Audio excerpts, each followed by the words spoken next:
थोड़ा थोड़ा सा पोएम की हिंदी समरी पर चलते हैं, जो the laburnum top poem Ted Hughes के द्वारा लिखी गई है। इसमें पोएट ने लेबोरनम पेड़ का वर्णन किया है, जिसके केवल बीज ही नहीं गिरे हैं बल्कि पत्तियां भी पीली पड़ गई हैं। यह सितंबर में एक दोपहर का समय है और लेबोरनम वृक्ष पूरी तरह से शांत है, जब तक कि उसमें कोई पक्षी कौन गोल्डफिंच आकर नहीं बैठता है। तब तक जैसे ही गोल्डफिंच पक्षी आकर पेड़ पर बैठता है, पेड़ में अचानक एक तीव्र झंकार होती है और पंखों के हिलने और पक्षियों के चहकने की आवाज़ें सुनाई देती, जो उसके बच्चे होते हैं। और इस वजह से पूरा वृक्ष नाच उठता है, झूम उठता है, जैसे मानो वह मृत से सजीव अवस्था में आ रहा हो।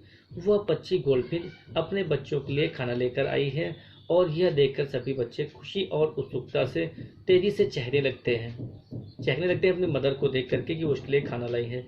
गोल्डफिंच एक किसी छिपकली की तरह बड़ी तेजी से बिना कोई आवाज़ किए हुए एक जगह से दूसरी जगह अंदर चुपचाप चली जाती है और वह अपने परिवार की मुखिया है और वह अपने परिवार का भरण पोषण भी करती है, इसलिए उसको इंजन भी कहा गया है। उसके न होने पर उसका परिवार भूखा रह जाएगा, इसलिए पोएट ने उसे अपने परिवार का इंजन कहते हुए यही कहा है कि जिस तरह किसी मशीन के चलने के लिए उसके इंजन का काम करना अत्यंत जरूरी है, उसी तरह यह पक्षी अपने परिवार के लिए अत्यंत जरूरी सदस्य है। और जब वह अपने बच्चों को खाना खिला देती है तो वह बिना कोई आवाज़ किए रहस्यमयी तरीके से अपने बच्चों के लिए फिर खाने का इंतजाम करने के लिए फिर उड़ जाती है और यह देखकर उसके बच्चे भी चहकना बंद कर देते हैं। और इस तरह से लेबोरनम एक बार फिर से पूरी तरह शांत अवस्था में आ जाता है। जब वो जो गोल्डफिंच चिड़िया वहाँ से उड़ जाती है तो उसके बच्चे भी वहाँ पर से चुपचाप मदर के चले जाने पर शांत हो जाते हैं। अब हम लोग चलते हैं पोएम की ओर।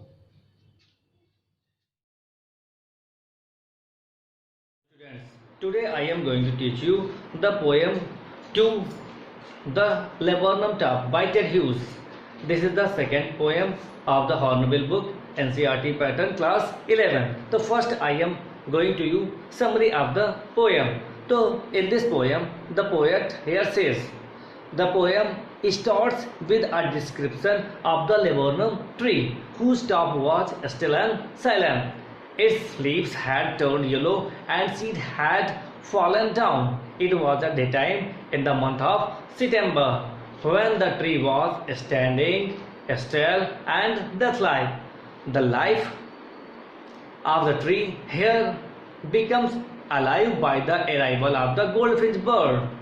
She came to feed her younger ones who are on the thickness of the branch. The tree is on her shelter. She arrives at the end of the branch with the chirping sound. She further moves to the other side of the branch with a rapid and precautionary movement like a lizard. As soon as she arrives, her younger ones start chirping like a machine and vibrating her, flapping their wings. The death, like the tree, becomes alive and it trembles and shakes. After feeding them, she flies to the other side of the branch. Her dark colored face with the yellow body was barely visible as she vanished behind the yellow leaves. She flew away in the sky, leaving the tree death-like again. So this is the summary of the summary in brief of the poem. Now I am coming to the text and their Hindi summary. तो अब हम लोग चलते हैं poem की ओर। Poem क्या है? The laburnum top, Ted Hughes के द्वारा लिखी गई। लेबोरनम जिसको अमलतास भी कहा जाता है, अमलतास का वृक्ष जो है उसके बारे में कहा गया है, टेड ह्यूज के द्वारा लिखी गई पोएम है। तो ये जो लेबोरनम है एक शॉर्ट हाइटेड ट्री होता है जिसकी हैंगिंग ब्रांचेस होती हैं और इसके लगभग सभी फ्लावर्स येलो कलर्स के होते हैं और सीड इसके पॉइजनस होते हैं। तो इस पोएम पर हम लोग चल रहे हैं पहली लाइन पर, the laburnum top is silent. तो पोएट यहाँ टेड ह्यूज हमें बताते हैं एंड क्वाइट स्टिल। तो पोएट जो हमें बताते हैं, कह रहे हैं कि लेबोरनम का जैसा वृक्ष है वो कैसा है, लेबोरनम जो है वो कैसा है, बिल्कुल शांत है और बिल्कुल स्थिर अपनी जगह पर खड़ा हुआ है। और क्या है, in the afternoon yellow September sunlight afternoon मतलब क्या है, ये दोपहर का समय है और सितंबर मंथ है, सितंबर मतलब सितंबर का महीना है। और इस पर क्या है, और इस पर क्या सनलाइट भी पड़ रही है, सनलाइट, और इस पर सूर्य का प्रकाश भी पड़ रहा है। किस पर, लेबोरनम ट्री पर, इस पर सनलाइट भी पड़ रही है। और क्या है, इसमें सनलाइट पड़ रही है तो इसकी क्या है, all the yellow September green, तो इसकी सारी पत्तियां कैसी लग रही हैं, येलो कलर की हमें दिख रही हैं। कैसा है, टर्न हो रही हैं, तो इसकी सारी पत्तियां येलो कलर में टर्न हो रही हैं, जिससे पता चलता है कि ये पतझड़ का महीना या ऑटम का मंथ है। एंड द येलोइंग, तो पतझड़ पीला है ना, और इससे पता चल रहा है कि ये मौसम कैसा है, पतझड़ का मंथ है। And all it seeds fallen, और इसके काफ़ी सारे सीड्स बिखरे हुए पड़े हमें दिखाई देते हैं। तो पोएट हमें यही बता रहा है।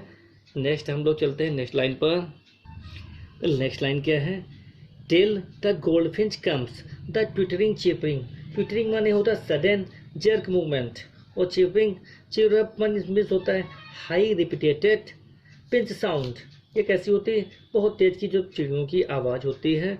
And suddenness, suddenness means sudden, अचानक। एंड स्टॉलमेंट, स्टॉलमेंट मीन्स होता है सेटलमेंट, स्टॉलमेंट मीन्स है, स्टॉलमेंट हम लोग कहते हैं सडन जर, सडन शॉक, इसको विस्मय भी कहा जा सकता है। At the branch, branch in the end means समापन हो जाना। फिर नेक्स्ट लाइन पर क्या है, देन स्लीक, स्लीक बिल्कुल चिकनी, कितना sudden shock, smooth. And the lizard, as the lizard, lizard छिपकली। At the alert, alert means होता है चौकन्ना होना, चौकन्नी होना। And the abrupt, abrupt might rapid या sudden. Next, she enters the thickness, thickness जानते हैं घने। And the machine starts up, starts machine बच्चों के लिए कहा गया है, उसके वंश के लिए क्या, स्टार्ट अप स्टार्ट हो जाती है। Of chirping, of chitterings and the tremor of wings and thrillings. Tremor, tremor means कंपन, विंग्स पंखों का कंपन। फिर उसके बाद क्या है नेक्स्ट लाइन पर, द होल ट्री ट्रेम्बल्स का अपना, and the thrills and the engine of, it is the engine of a family. अब हम लोग शुरू करते हैं इस पहली पोएम पर। यहाँ पर आते हैं जैसे इस पोएम में हमें दिखाया गया था। अब पोएट हमें ये बताते हैं कि till the goldfinch comes, goldfinch के आ जाने तक ही इसमें शांति या साइलेंस बना हुआ था। मतलब पोएट हमें ये बता रहे हैं टेड ह्यूज कि गोल्डफिंच के आ जाने तक ही इसमें शांति या साइलेंस बना हुआ था। एंड अ बर्ड, ये कौन सी, ये जो बर्ड है चिरपिंग जो कर रही है, ये बर्ड चिरपिंग करते हुए उस पेड़ पर आती हैं।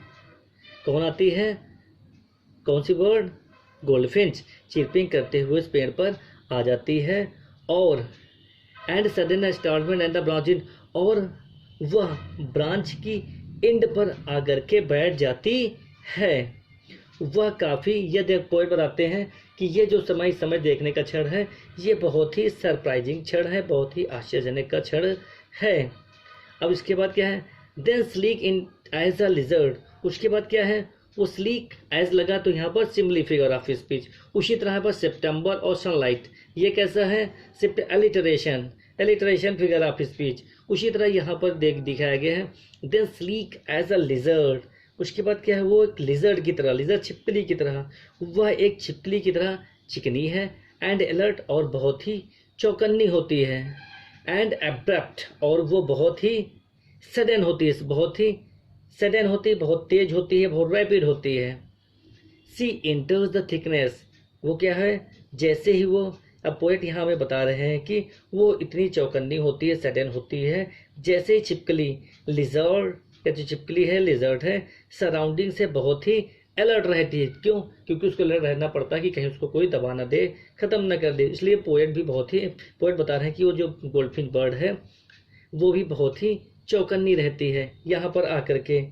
अब वो बता रहे हैं, वो see enter the thickness as the machine starts up, वह थिकनेस वाले भाग की ओर जाती है। थिकनेस जो वो जहाँ पर पत्तियाँ बहुत ज़्यादा हैं उस भाग की ओर जाती है। वह जहाँ पर बहुत ज़्यादा लीव्स हैं, बहुत ज़्यादा पत्तियाँ हैं, उस भाग की ओर वो जाती है, लीव्स की ओर जाती है। एंड जैसे ही वह नेस्ट के पास अंदर जाती है, मतलब जहाँ पर उसके बच्चों का घोंसला उसने बना दिया, नेस्ट बना दिया है, जैसे ही वह नेस्ट के पास अंदर जाती है, उसके सभी ऑफस्प्रिंग जो उसके छोटे छोटे बच्चे हैं वो क्या करने लगते हैं, उसी के अंदर चिरपिंग या चैटरिंग साउंड उत्पन्न करने लगते हैं। क्यों? क्योंकि वो जानते हैं कि उसकी मदर यहाँ पर आ गई है। तो जैसे ही वो अंदर जाती है, उसके सभी यंग वंस अंदर चैटरिंग साउंड उत्पन्न करने लगते हैं। फिर इसके बाद नेक्स्ट है, जैसे ही वो अंदर पहुंची, बच्चे को यहाँ बच्चे मशीन के स्टार्ट होने की आवाज़ शुरू कर देते हैं। क्यों? क्योंकि वो उनकी मदर यहाँ पर उनको दिख रही। मशीन स्टार्ट, सब बच्चे मशीन की तरह आवाज़ शुरू कर देते हैं। आप चिपिंग की आवाज़ या चिड़िया अपनी चैटरिंग साउंड को उत्पन्न कर देते हैं।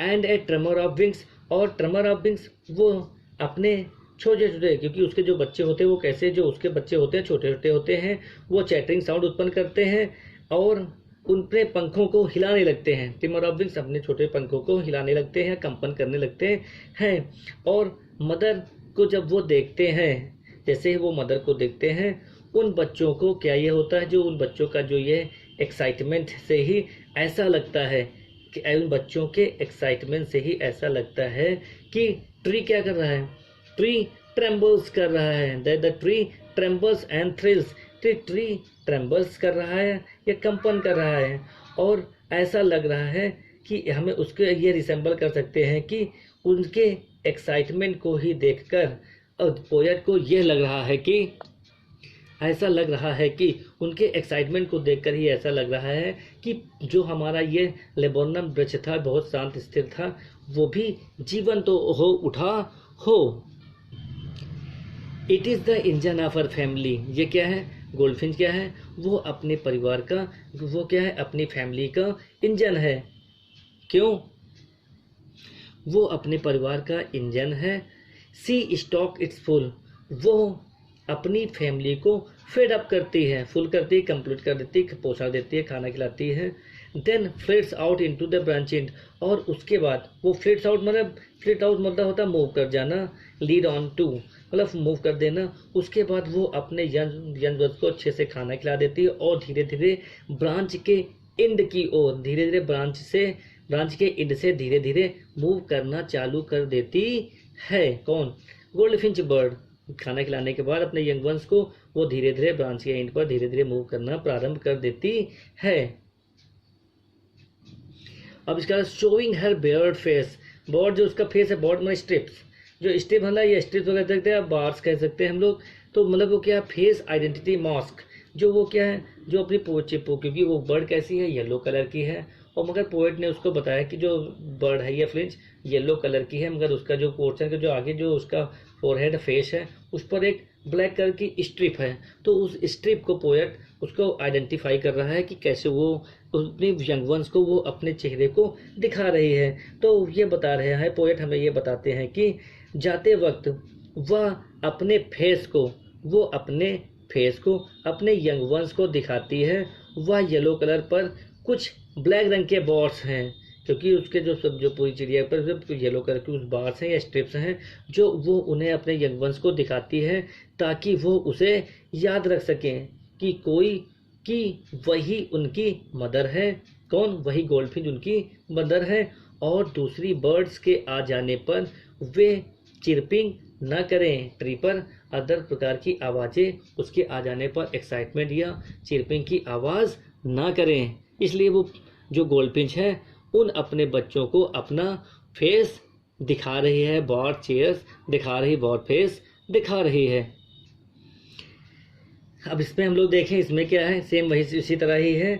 अब इसमें जो हमारी पोएम थी पर्सोनिफिकेशन, इसमें दिखाया the whole tree trembles and फिर इसमें पर्सोनिफिकेशन फिगर ऑफ स्पीच दिखाया गया, और ट्री ट्रेम्बल ये भी एलिटरेशन था, एलिटरेशन फिगर ऑफ स्पीच में थी। अब हम लोग आते हैं नेक्स्ट पैरा की ओर। नेक्स्ट हमारा पैराग्राफ स्टेंजा कौन सा है? Then with the eerie delicate whistle chirping up whispering. Next line, the she launches fly away towards the infinite and the laburnum subsides to empty। अब पोएट हमें टेड्यूस बताते हैं कि देन सी इरडिलिकेट, उसके बाद वह एक विचित्र मधुर विशिल के जैसा साउंड निकालती है। कौन? वो फ्लिंच बर्ड। ठीक वो कैसा निकालती, गोल्डफिंच बर्ड जो है एक मधुर विचित्र मधुर विशेल जैसा साउंड निकालती है। उसके बाद ऐसा लगता है कि कोई विशेल कर रहा है, क्योंकि वो बहुत ही सॉफ्ट साउंड है। पोएट के अकॉर्डिंग जो वो बर्ड की आवाज़ है बहुत ही सॉफ्ट साउंड होती है। साउंड को वह कहकर उड़ जाती है। क्या, जब वो साउंड सुनाती है, सील आती है, जब वो साउंड को सीट को सुना करके, उस गीत को सुना कर, विशेल को सुना करके वह वहाँ से उड़ जाती है। एंड टुवर्ड द इन्फिनाइट, और एक अनंत स्काई की ओर वह उड़ जाती है। अब पोएट ये हमें बताते हैं, पोएट कहते हैं जब गोल्डफिंच बर्ड वहाँ से उड़ जाती है तो लेबोर्नम ट्री जो अमलतास का पेड़ है उसकी सिचुएशन पोजीशन क्या हो जाती है। तो वो बता रहे हैं लास्ट में इंटर में पोएम में, and the laburnum subsides to empty. अब बताते हैं और ये लेबोर्नम ट्री है वापस पहले की तरह ही शांत हो जाता है। क्यों, उसी तरह सबसाइड उसी तरह शांत हो जाता है, पहले की तरह ही वो खाली हो जाता है, एम्प्टी हो जाता है, खाली हो जाता है।